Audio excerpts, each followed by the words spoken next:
So you have installed VirtualBox and now it's the time to create virtual machine. So let me show you step by step how to create virtual machine. You can create as many virtual machines as your host can handle.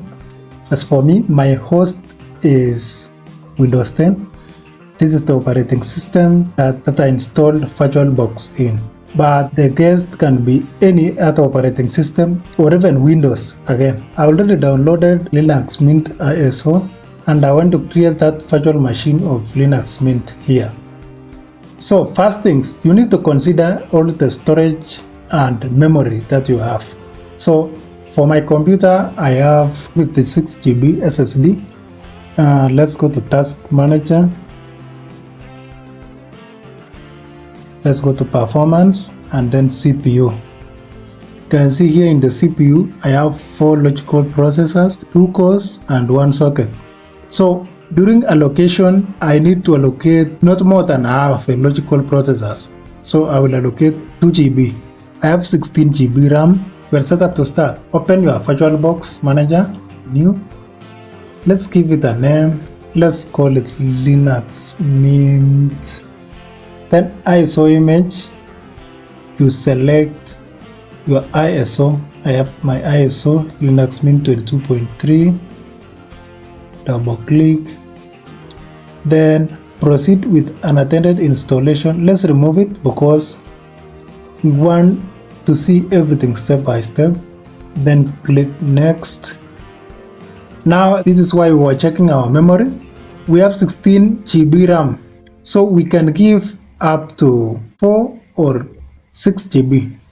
So 4 times 1024, it's 4096. So 4096. Number of CPUs, as you saw here, we have 4 logical processors, so we will give it 2. We will give our guest, this is the guest, so that the host can remain with 2 more. Disk size, we can give it 40 GB because we have 56 GB.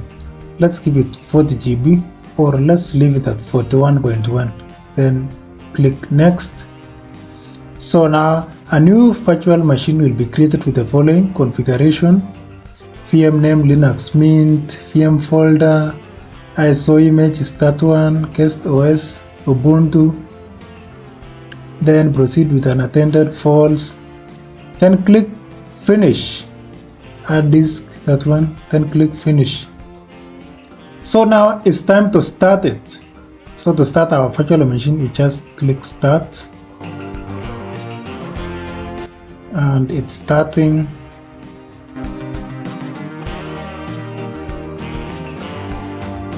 So as you can see, Linux Mint is running right now.